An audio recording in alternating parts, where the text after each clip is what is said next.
Welcome to today's Iris session brought to you by BrightRock. BrightRock is a financial services provider operating in the life insurance market. Its interest in change and how it affects our lives derives from the fact that its life insurance offering is uniquely structured to change at times like these. So why am I telling you this? Well, because BrightRock started the Change Exchange, an online resource center that provides people with a safe space to ask questions and share knowledge to help them cope with life's biggest change moments. These are times when everything from one's sense of identity to one's personal finances is challenged, like when you finally take the plunge and buy a home of your own, for example. I'm David O Sullivan, and today we're here to talk about the real costs of property.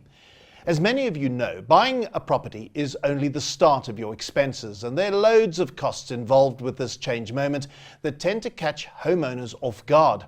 Just think about costs like transfer duties and conveyancer fees, and if you sold a property to buy a new one, you're likely to have the capital gains tax and a commission fee for the property agent. And then you have the furniture removal costs and expenses like that minor plumbing job to install your appliances, not to mention the unexpected number of windows you need curtains for. The list goes on, and before you know it, you're in the red, and suddenly owning your home becomes a financial burden and everything but an investment. Today's Iris session aims to unpack the financial impact of this change moment. Joining me in the studio today, we have a well-known financial journalist from City Press, also involved with her own website, mayaonmoney.co.za. It is Maya Fisher-French. Maya, thank you very much for your time. Thank you, David. And then on our line, we've got in Durban, he's got the most fabulous backdrop to signify that he's in Durban, the CEO of privateproperty.co.za, Simon Bray. Simon, good to have you with us as well. Thank you, David. Great to be here. I must say, after all those costs, you've talked me out of home ownership forever. I certainly spoke myself out of ever buying a new home, but I'm going to start with you, Simon, and we'll unpack this in a bit more detail. But from a property perspective, let's just run through what it is you do at privateproperty.co.za and what you do to assist people who are about to become homeowners for the first time and don't understand the financial burdens and financial pitfalls that await them. Yeah, private property sits right at the front of the buying cycle for someone when they're looking for a new property. So you come online, you're looking for a home in a new neighborhood, and we provide that opportunity for you to search through thousands of property listings from real estate agents, developers, banks, and of course owners that are selling their home privately. So we've got a full aggregate list of listings, but of course listings are only part of the property story. You know, finding your perfect home is one thing, but understanding how much it's going to cost you, whether you can afford it, what sort of pitfalls that you might experience is the reason why we've also got a rich resource center on the site for first-time buyers as well as experienced buyers to really unravel some of the issues that can come up with home ownership. So advice in the property industry is really, really key. You're talking about the biggest investment most people make in their lifetime. So there's a big margin for error, and a platform like ours presents as much of the options as possible. We like to think of ourselves as empowering the consumer to make the right property decision. If I see a house on privateproperty.co.za, I look at the amount. For anybody who doesn't understand what's involved in buying a new house, you might say, well, there we go, 1.3 million rand, that's how much I need. If I go to your website, will I be able to find a mechanism, a tool, or advice to warn me of what else I'm going to be in for? That it's not just that amount. I've got to look at transfer duties. I've got to look at estate agents' commissions as well. Do you assist homeowners, home buyers, I should say, in calculating those costs as well? Yeah, we absolutely do. So we've got tools and services on the site that help you make the right property choice. So things like how much am I going to pay on the repayments on my bond?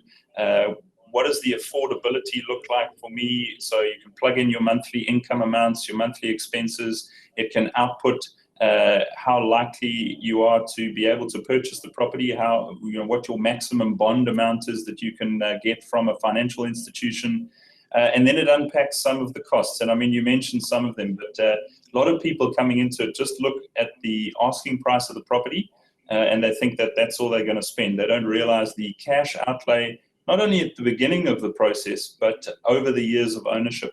And that can erode the value that you create through property if you're not completely aware of it. So yeah, we provide tools on the site, but it's an ever-changing space. It's a difficult space to deal with.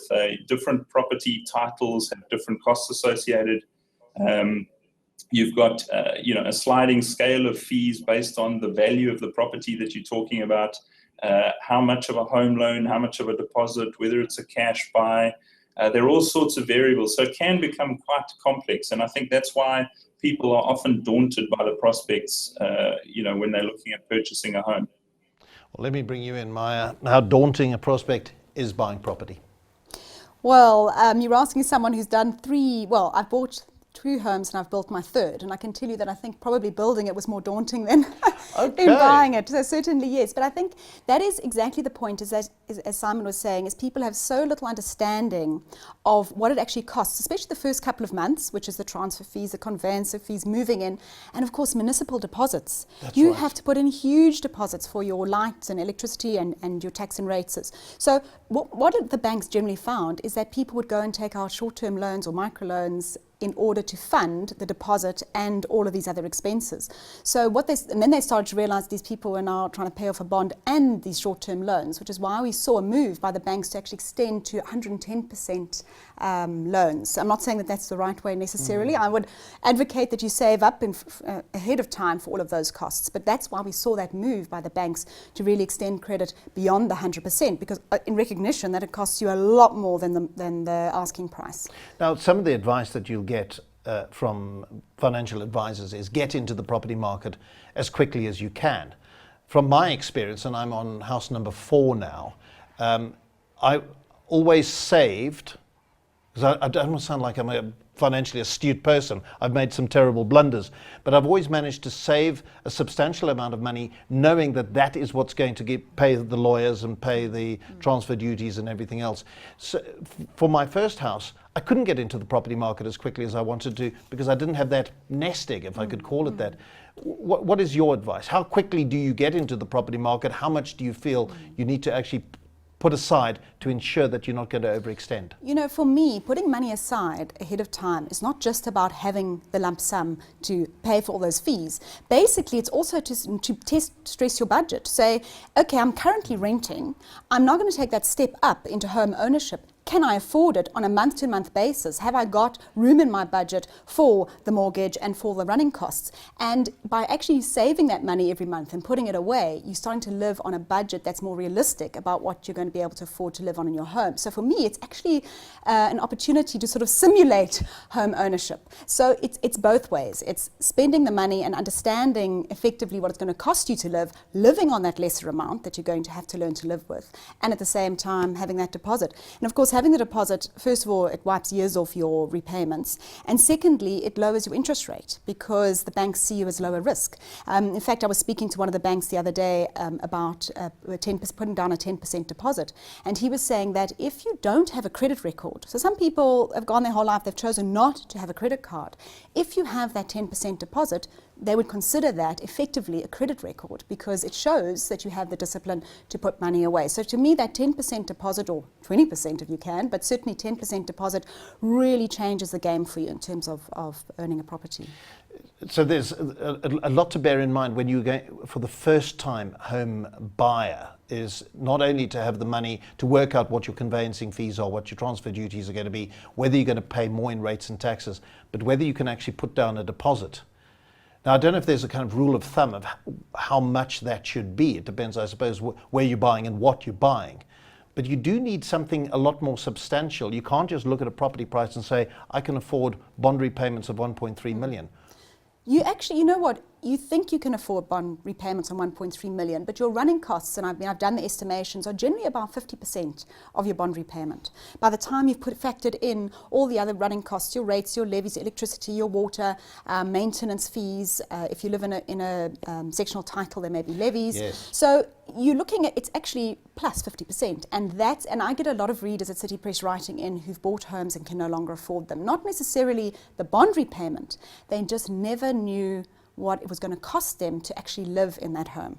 And that's when the credit cards, the personal loans, and all of those things start, because you're literally using those to get by day to day. And you're just going to sink into it further and further into Exactly. debt, aren't you? Exactly. So in fact, buying a home can sometimes be the worst financial decision you make. So I agree, getting in the property market and is a good idea, but only if you can afford to. Yes, so timing is going to be important. Simon, I'm going to bring you in here. In fact, Maya's given me the number that I wanted, this 50%. Do you agree with that when you're looking at how much more you're going to need on top of your bond repayments in order to finance the transaction and then finance living in that house? Yeah, I think I would agree with my 50% of your bond repayment, but obviously it depends on what that bond repayment is. And to go back to your earlier point, what is the magic number around deposits? We work closely with Uber and Better Life Home Loans, the two mortgage originators in the market. And the numbers that they're talking about is an average deposit of 12%. So it may, on the one hand, it's what can you afford. On the other hand, it's what is the bank prepared to lend the money on the basis of. And yes, there are some great stories of 110% home loans, but the truth is most of the time they want to see more than 10% as a deposit before they'll even lend and finance the home. So that prudence that Maya was talking about around saving before you own the property is a really good practice, because it stress tests your budget and it shows that you can achieve the numbers that you're looking for. I mean, I've recently bought a property down here in Mnet, and it's beautiful, it's on the beach, it's everything I've always wanted, but the amount of cost that I didn't factor in, that's starting to creep in. And it is the things that Maya was talking about. It's the maintenance costs, it's the I recently had an issue with water, and this is another thing that people don't factor in, is some councils have water loss insurance, which is absolutely a must for any homeowner. But some don't, and if the water happens to be seeping away under the ground and all of a sudden you get a municipal bill of 3, 4, 5 times what you expected, that's just money that you're going to have to find. It's certainly not something you want to default on. So there's some challenges around home ownership, but I think what we're doing is we potentially talking down home ownership. I think what we should rather focus on, and what we see certainly on the site, is just a trend towards a more conscious property buyer and a more conscious home owner. So there's an awareness around what those costs are, and there's an awareness of the type of property that people want to purchase to avoid some of those costs. And there's definitely a changing trend in South Africa in terms of what the normal, typical property choice is. It's certainly becoming more first world. Well, I'm glad you flagged the warning that we're talking this down. I don't want this to be seen as too daunting a prospect. I think what is important is to know that there are costs that you need to factor in. So let's just give people a sense of what that is. Transfer duties is something that I think catches people by surprise. Is there a rule of thumb whereby you can calculate the ballpark of your transfer duties? Is there something that you've got on privateproperty.co.za that assists people in understanding, if I'm buying property worth X amount, my transfer duties are going to be Y amount? Yeah, it's that classic sliding scale. So the powers that be have made it as difficult as possible to figure out what you're going to be paying in transfer duty. But yes, we've got calculators on the site, and it assists you to figure out what that duty is going to be. And it's usually a lot more significant than people think. When you add, take a typical kind of R1 million or say 1.3 million rand property, which is around the average property purchase price right now in South Africa, you'll be looking at transfer duty of around between 15 and 20 grand. You'll be looking at conveyancing fees on the transfer of title of about the same, 15,000 rand, just to pay the attorneys to register the documents. If you're taking out, say, a 1 million rand home loan on that property, that'll be a further bond registration fees, also through the attorney, of about 10 to 12 grand. And then you're going to add to that your initiation fee on the bond of about 6,000 rand. So before you know it, you're up at 50,000 rand on top of the purchase price of the property. And that's before, as Maya alluded to, the municipal deposits that you're going to have to make. So just the property ownership or the property transfer costs are a significant portion. So you can consider maybe 6-7% of the property price might go in costs and fees that you hadn't anticipated. So the taxman takes his portion through the transfer duties. The lawyers take their portion as well. Now, we can't negotiate with SARS. Can't negotiate with SARS. SARS say that's our portion. Thank you very much.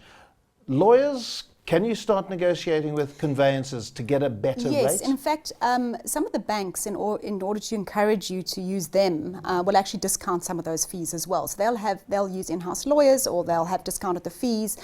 People often find actually if they're moving their mortgage from one bank to another, that's often thrown in as a sweetener. So certainly, I think you want to start negotiating those if you have the power to do so. And you can speak to the bank saying, "Oh, you're a good credit record." And by the way, this does come back to being a good credit. Have a good credit history. If you are attractive to a bank, it all becomes a lot cheaper. If you're the kind of client they really want, then you can negotiate your interest rate, and you can also look at negotiating those bond registration costs. So I think there are ways of negotiating and reducing fees as well, but not by much. And I mean, I think Simon's number there of 50,000. I was sitting there thinking that's not even the deposit yet. A deposit on a 1.3 million rand home is 130,000 if you're doing 10%, plus another 50. You're down to nearly 200,000 before you've even started this. And how many people watching right now have 200,000 rand just put away, not in their pension fund or in their long-term investments, just put away to enter the property market? Yeah, you're rather hoping that they're making that 200,000 on the sale of their first house, but for the first time a homeowner, they have no such collateral. Exactly. So they would really battle to find that. That's why possibly the nest egg is so important. But then I think we're now starting to answer the question, how much should this nest egg be? How much should we be factoring in? Then when it comes to the rates and taxes, now that depends on the value of your property, isn't it? And yes. I'm not sure if I could go to, for example, City of Joburg or City of Durban website. Is there a calculator there? There is a calculator. I can't remember. It's like 0.000013 cents per thousand or whatever. There is a number, and you can calculate that. So that is possible to look at it. But your estate agent should give that to you. I mean, it'd be interesting to ask Simon if they put it on their site. But often the estate agents are quite good. You go to the show day, and they have the rates and taxes there as well. And another one, and I think Simon's point is so valid. It's not about not buying a home. It's also about buying a home that is environmentally conscious, because when it comes to water and electricity, solar geysers. Water-wise gardens. Those are also all things that people have to start factoring in, and I believe will start pushing up the value of certain homes. I think when people start to really understand the running costs of a home, and they find an efficient home, yes, that you're going to probably increase your capital on that quite significantly. Simon, do you are the estate agents transparent about the costs involved? Will they be assisting home buyers in In fact, what we do on the site is quite interesting. There's a lot of information that the consumer's really keen to see when they're looking for property.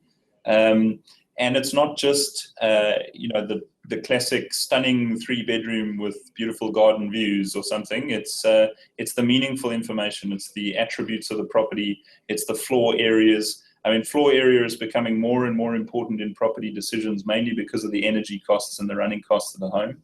But what we do on private property is we incentivize our agents through a ranking system on the site. So the more salient information they give us about the property listings, the higher up the ranking those property listings go on the website. And the whole intention is to drive this culture of transparency amongst our listing advertisers, our estate agents, our developers, our banks, our for sale by owner guys. And the idea is to so if you're putting in levies, rates, floor areas, all of these little nuggets of information that are not traditionally part of a listing, but are certainly information the consumer needs to see, the guys get extra points, and those listings are more visible to the consumers. And so we're creating this virtuous cycle where the more content and the more data you provide around the listing, the better it does when you market it.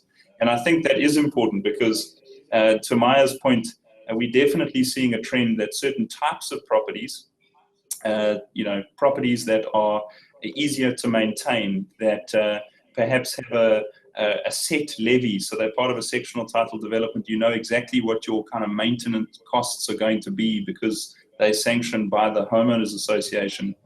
those are far more popular than ever on the site. The demand is certainly there, and actually to the detriment of your traditional property in a traditional South African suburb. So the idea of the big house with the big floor area, the many rooms, the big garden, that concept is slowly but surely changing, and it's going towards a far more sustainable and perhaps easier lifestyle for people to maintain financially and from a time point of view. You know, people just don't have the time to devote to the big house anymore. I love this concept of the houses being sustainable. I know buildings these days, office parks, they're looking at them being eco-friendly. Are they environmentally sustainable? And you're a fan of this. Has your house got double glazing? Yes. Now, I was actually laughing when Simon was speaking because we made that massive error. We went from a smaller home, and then my second son was born, and of course we wanted to be close to the school, and we found this enormous fixer-upper because there was space for the children to play and a big garden, and we made all the mistakes. So that's why I know what I'm talking about. And you know, when we left Johannesburg and we moved to Cape Town, and we reduced our size of our house tremendously, we suddenly had all this money at the end of the month, because not mortgage, it wasn't necessarily the mortgage, it was actually just the running costs. So I think, yes, and when we initially rented for a while, and then when we decided to build, our whole real aim was to build a house that would have a very low energy usage. So we put in double glazing, and in fact in the Western Cape it's now become a requirement. If the windows are beyond a certain size, it has to be double glazing. We would have done it anyway, but I think it is a very interesting step. I mean, it makes building more expensive, but those sort of things, we put in that. We did the solar geyser, we did a water-wise garden. We've done everything to really keep our energy footprint and our running costs low. Well, that's very interesting. So they've made it a requirement. Yes, it is a requirement. And if your windows are beyond a certain size, and of course in Cape Town, if you're living anywhere near a mountain or sea, they have very big windows and huge sliding doors, and those now all need to be double glazed.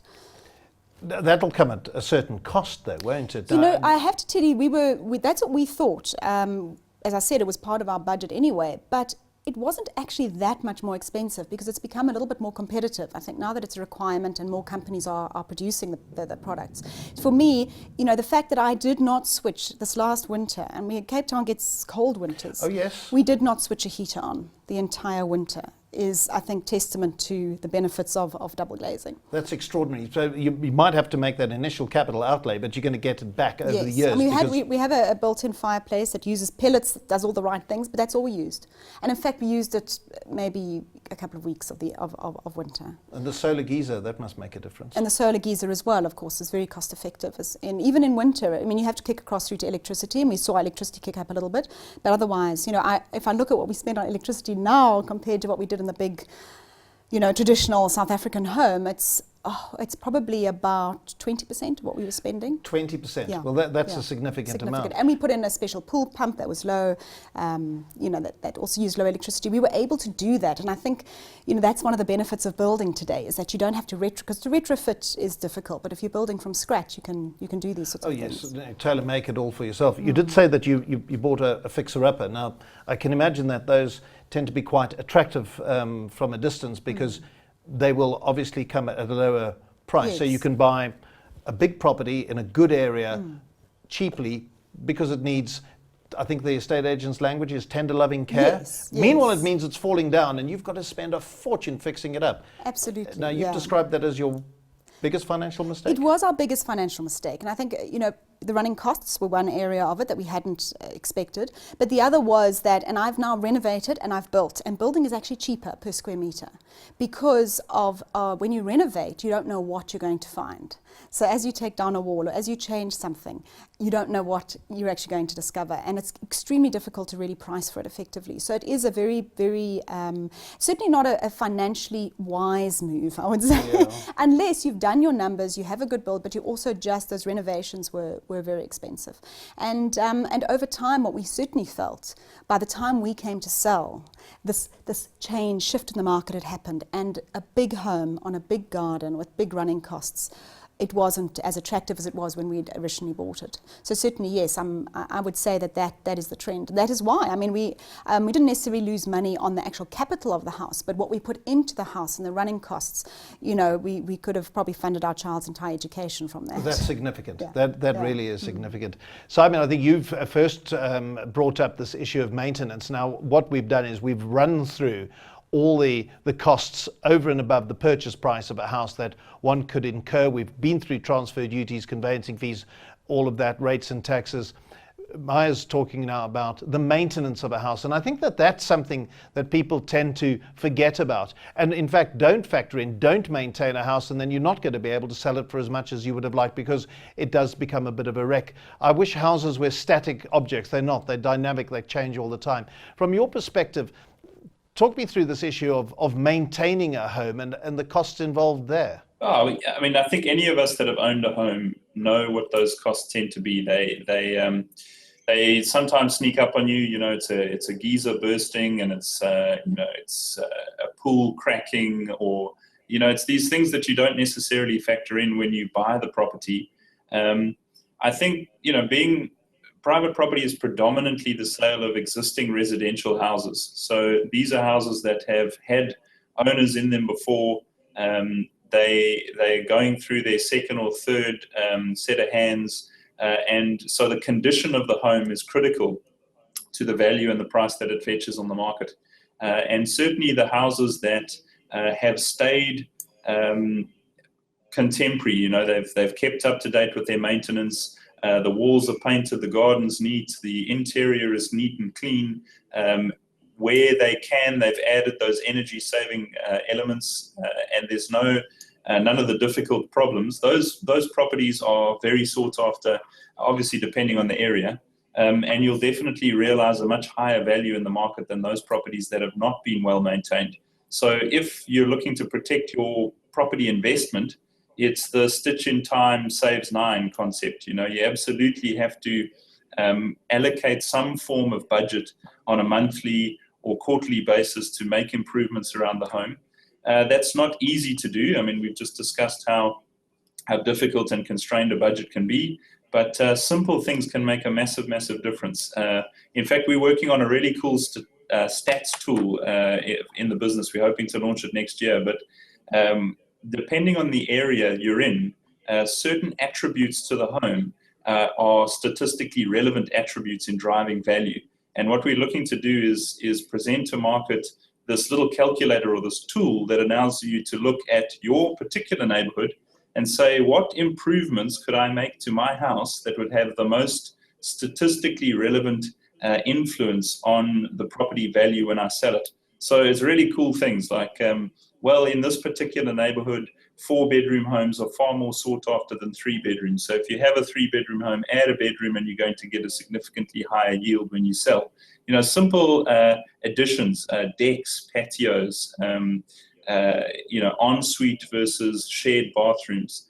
So we're looking at doing those kinds of things, and I think that will be helpful for the consumer when they're looking at maintenance tasks or small renovation jobs or DIY projects. A house is a living asset, and you have to continually be improving it and adding to it if you really want to realize the wealth at the end of it. And so we're hoping to provide some insights into what is the right direction for homeowners to go when they're thinking about small jobs like that. That sounds like a fabulous tool to have. I must say, I think the biggest mistake I made when I bought houses was that I didn't properly examine what I was buying. And on 2 occasions, I've bought houses that had been renovated.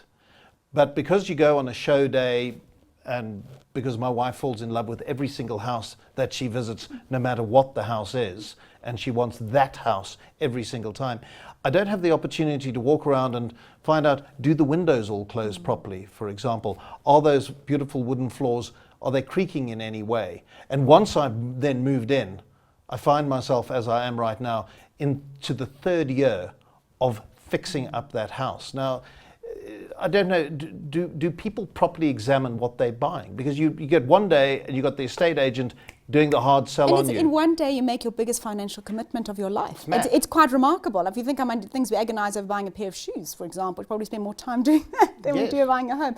But that is actually where property inspectors come in. Now, it's a big thing in the UK, and in fact, you can't buy a house without being inspected by a property inspector. And we're starting to see, it'll be interesting to hear from Simon, but we're starting to see certainly more and more sellers and also even agents recommending property inspection. So you've got somebody who goes in and actually does a top to bottom inspection. And because it's, the things that you can see, but it's the things you can't see, often the structural things, roofs, the wiring, or wiring, or those kind of things. I mean, when we bought our Fixerupper, we discovered that despite having an electrical certificate, it wasn't earthed. They are fraudulent, half of them. So to have somebody come in and actually you pay, and it's not a lot of money, I can't remember, it's like 3,000 or 4,000 rand, to me, it's just a no-brainer. And I think as a seller, you could also go and do that. You can go and do the property inspection. If there's anything you need to fix before selling, get it fixed, and you can be honest with the buyer, and I think it'll position your property that much ahead of everybody else. I didn't know that this property investigator existed, Simon. Yeah, I heard you nodding in agreement there when Maya spoke about the issues of the wiring. Yes, so there are a couple of issues, and this is usually the problem is buyers don't think enough about these compliance issues because they don't have to pay for them. So by law, the seller has to pay for things like an electrical compliance certificate to prove that the wiring is all safe in the house, and other things, particularly down here in Natal, there's the entomologist report to make sure your house is not full of borer or other parasites in the wood. And because those are paid for at the seller side, the buyers obviously, they often don't take enough effort to look into, number one, who's doing that compliance certificate, and whether it meets their approval, because ultimately they're buying that property and they need to be comfortable that everything has been done. So I would definitely encourage buyers to get involved in the process of the compliance certificates. There's a lot of information that flows around in that space. And to your point about property inspectors, that is a trend that we're seeing. There's certainly, and particularly in Joburg actually, because you've got a number of properties that are now aging, some of them even close to the heritage age in Joburg. And they're in some beautiful areas and they're still fetching some great values, but you don't really know what you're getting in terms of the workmanship, the plumbing, the electrics, the unseen hazards or the unseen costs that could pop their head up down the line. So property inspectors, they like property valuers, basically. It's a separate profession and you can hire one. So if you, as a buyer, are unsure, you can hire a property inspection, or you can put it as part of your sale agreement terms that I'll sign the sale agreement and I'll make it subject to an inspector going through the home. And I think that's a very worthwhile thing for people to do, especially if there's some element of uncertainty. Sometimes, whether it be the estate agent or the seller, they're not deliberately trying to cover up a problem in the home. They may actually just be unaware of it. I mean, you've lived in homes and I've lived in homes, and you become used to certain things that and you forget about them even being there. Oh yes, that pipe has always leaked, or I never turn that tap on, and I think a property inspector certainly gets to the bottom of some of those issues. And in fact, we've had some discussions with insurance companies as well. And there is this discussion at the moment around whether there should be an insurance product to back the purchase of a new home. So almost like a guarantee or a warranty on a motor vehicle when you purchase it. Should there be something like that for property? So there's some interesting things coming to market, I think, in the next couple of years. But if you are currently in the market, a property inspection is always a good idea. I like this idea, Simon, of writing it into your contract. But who pays for that property inspector then? If it's going to be, what was your estimate, 4,000 Rand, Maya? Which is actually, when you think of all the other costs that are going in, it's probably the cheapest of all of them. It certainly is. In terms of the biggest benefit, yeah. It's another financial constraint when you're being lumbered with all the other things that you might not know about or have forgotten about, and suddenly they go, oh, by the way, there's also 4,000 for the property inspector. Who should actually bear the cost of that? Should it be the buyer or the seller? I'd be interested to hear Simon's comments, but for me, I would, as the buyer, would like to be paying for it, because I would want to know who did the inspection, and they were doing the inspection for me. And yes. that is a big, I mean, if you hear, electrical certificates that are fraudulent because the seller paid for them, I would want to have control of that. I've been burnt, and I think that's the appropriate verb, twice because of the fraudulent electricity compliance certificate, and that is the person selling the house getting the electrician to come round, and it hasn't been done properly. So I suppose for peace of mind, it's going to be the buyer who pays that. But I would suggest that the seller, well, I suppose I'm talking about an ideal world here where there is no corruption. I would like to see the seller paying for that building inspector. What are your thoughts on that one, Simon? Do you think it should be the buyer or the seller who pays for the building inspector's report? As you say, I think in a perfect world, the seller should be paying for the inspection. In fact, I mean, this is fairly contentious, I guess, but being in the property marketing space. But I think South Africa as a cultural norm has created some problems for itself. The sales process right now actually puts very little pressure on the seller to make any upfront investment in the sale of their property. So you can just walk through the sales process. You invite some estate agents to the property, they give you a valuation, usually for free as a loss leader to get the business, and then you sign a mandate with maybe one or two of them, and there's absolutely no money down from the seller. So effectively they are speculating with the market as to whether they sell that property or not. And unfortunately, I think that sets up the whole process for a little bit of, I wouldn't say lack of ethics, but I think it just sets it up wrong from the start. The seller hasn't committed to the sale. In other markets around the world, the seller would pay perhaps for the marketing costs of the property. They would pay for an inspection to be done up front to say to all buyers that come through the property, this has been inspected, it's 100%, or here are the known faults, here are the known defaults as I'm meant to tell you about. And I think that it would be great to see South Africa go in that direction. I think changing a market dynamic is very difficult, though. In South Africa, we tend to pay the highest estate agency commissions anywhere in the world, but that's mainly because the seller wants to take absolutely no risk on the sale and put all that risk on the agent. So I would like to see a more distributed model where you see the seller come to the party, put perhaps a little bit of money into the actual sale of their property up front. But unfortunately, that's not the case. So you do get these problems. And I would agree with Maya, for your peace of mind as a buyer, don't make the seller do the property inspection. Pay the relatively small fee yourself and get it done yourself. But that shouldn't preclude you from signing the sale agreement. I think it's important. People feel very under pressure to make an offer when they are in the purchasing journey. I mean, I've been there myself. You see the house, you really like it, you think it's a deal, you're worried about perhaps the other guy getting it before you, so you want to sign an offer. Just scribble in a clause there that it's subject to you doing a property inspection with a professional, and then you pay for it as the buyer, and you get the peace of mind you're looking for. Yeah, certainly. I think that sounds like very sound advice. You don't want to find some kind of latent defect which is going to destroy the contract in the final analysis. Sort it out ahead of time. In the last 10 minutes, I'm going to take a couple of questions that we got. Mike from Melville has sent through a question. He says, I bought my house for 1.1 million Rand in 2009. Since then, I've spent 300,000 Rand on renovation, so 6 years he's spent that amount of money, 50,000 Rand a year. The present estimated value of the house is 1.6 million, but it looks like I'll have to spend at least another 150,000 on bathrooms, damp proofing, and an outbuilding to get it to a level I would like it to be at. Am I at the risk of over-capitalizing? What are your thoughts there, Maya? Sure, Simon may be better to answer that because he'd know what the properties are fetching in Melville. As it was a Melville call. So I suppose for me it would be around understanding, they always say you want to be the cheapest house in the most expensive street, or yes. it is. So you'd need to have a look at what the properties are around you are fetching. So maybe with all those upgrades, the property would go from 1.6 to 2 million.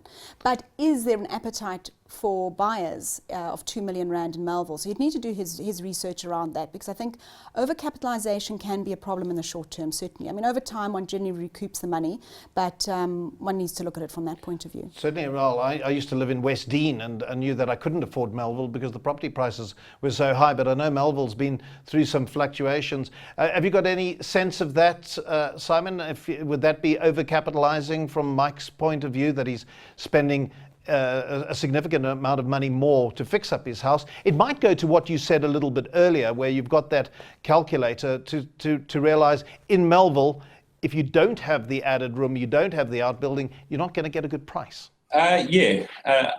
Exactly. And that's the reason that we're trying to put that tool in place, is to give guys, sorry, what was the message? Mike, yeah, to give Mike an idea of exactly what we're talking about there. Look, I've just looked at Melville and the property prices in that area, and I would say at a guess that there's still headroom on his value. You know, if he's at 1.6, I obviously don't know the attributes of the house, the floor area or anything like that, but properties have been trading for around 2 million in that area, so there is a bit of headroom for him. My concern would be that he's already spent 300,000 Rand on the property. When he sells it, he's likely to incur the estate agency commission, and that's another thing that sellers don't factor in when they sell, is that there's going to be a minimum 5% that they take off the sale price, as well as a few costs on his side. You mentioned capital gains right at the beginning of the insert. So I would caution, Mike. I would say, less is sometimes more in these situations. We find often property marketing, it's about presenting an opportunity to a new buyer. That buyer is not necessarily looking for a perfect home. They're looking for an opportunity to live in a space that they feel very comfortable with. So if there are opportunities to make improvements, let them spend the next 150, 200,000 Rand. Just make sure that what he's already got on the site is as presentable and beautiful and marketable as possible. So perhaps some small expense on gardening, painting, cleaning, and perhaps even staging the property appropriately, as well as perhaps a professional photographer on marketing. Those costs can sometimes be better than the heavy wet works costs of construction. Yeah, now sometimes, and certainly speaking from experience, I've known that a good lick of paint can hide a multitude of sins, but I suppose that's where your building inspector comes in. Yes. Be able to see that this is hiding some bad cracks as a result of structural faults, where somebody's just tried to paint over a massive crack. That would be important. Yes, and I think also it's quite interesting, Simon's point about let somebody else spend the money, because you get two different types of people. Some people who want to walk in and the house is exactly what they want and pristine, they're just not the DIY kind of people. Yeah. But other people who want to turn it into something of their own, and you give that opportunity. It's often, do you do the big kitchen renovation just before you sell or not? And sometimes the advice is don't. Let somebody else leave a little bit of the money on the table and let them put the kitchen in that they want to put in and live through the hell of renovating a kitchen. Sand down your own kitchen cupboards, varnish them yourself and move on. That's right, they can put in the granite tops. Susan from Cape Town says, struggling to choose between a good house in a bad suburb and a bad house in a good one. Well, I think you alluded to this. In fact, you mentioned this earlier, Maya. Similarly priced, what to do? Okay. There's a conundrum if ever I've seen one. Again, so Simon, it's the same price? Yeah, again, Simon would probably be better at this. But for me, I think, that was a Cape Town call. Cape Town is all about area. I have never in my life, moving from Johannesburg, you have no concept of how area plays as it does in Cape Town. It's incredibly critical.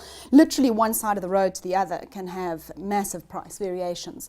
So I would say, especially being a Cape Town call, I would go for area well above the house. So you can fix your house. You cannot pick it up and move it to a different area. Okay, so a bad house in good area. What are your thoughts on that one, Simon? Cape Town, good house in bad area or bad house in good area? Which is your option if they're similarly priced? It actually doesn't matter. Anywhere in the country, you pick the good neighborhood first. You have to go for location. South Africa is in a really tricky economic climate at the moment.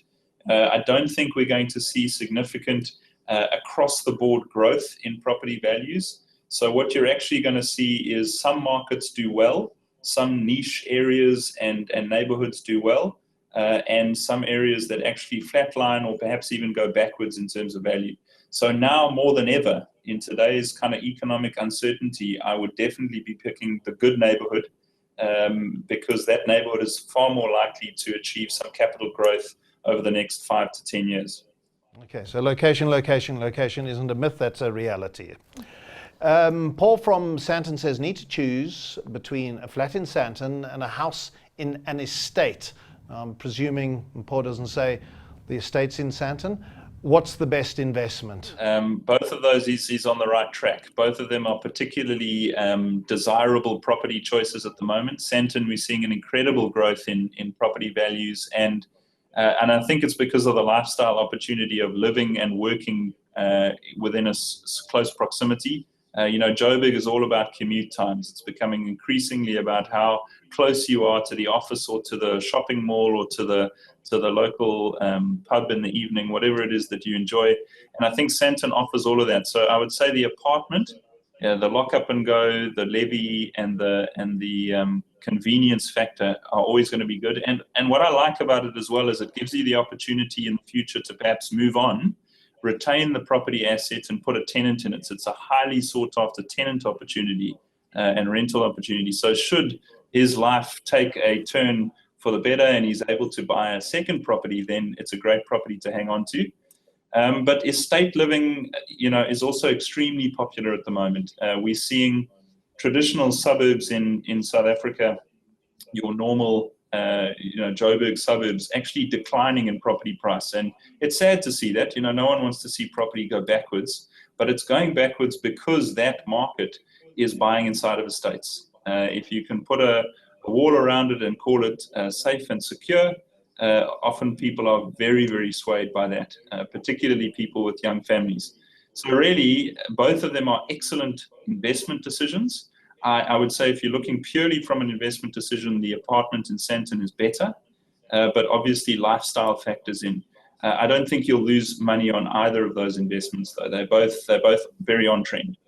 Okay, well, that's a comprehensive answer, Maya. Yeah, I would raise one flag, and that's not for both of them, is to do with levies and corporate bodies, because I get a lot of complaints from readers about corporate bodies, and you've got to know if that corporate body is solvent. You've got to know how levies are determined, these special levies that come along. And I find this particularly if people have retired and they've bought into into an estate, and suddenly they decide, oh, there needs to be a special levy because we have to redo the front gates, and these pensioners are slapped with a 15,000 Rand special levy.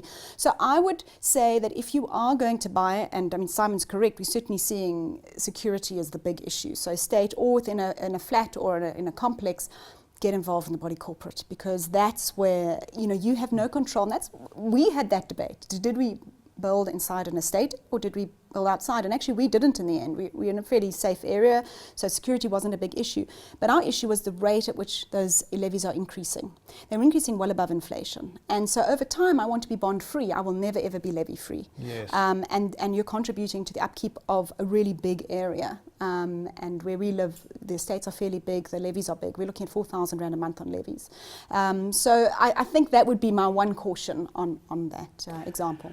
Well, we've, I think, unpacked a lot of issues. I hope we haven't dissuaded people who've never bought property from buying property. It is an absolute thrill. Once you've got your own home, there's nothing like it if it's a good place and it's in the area that you want.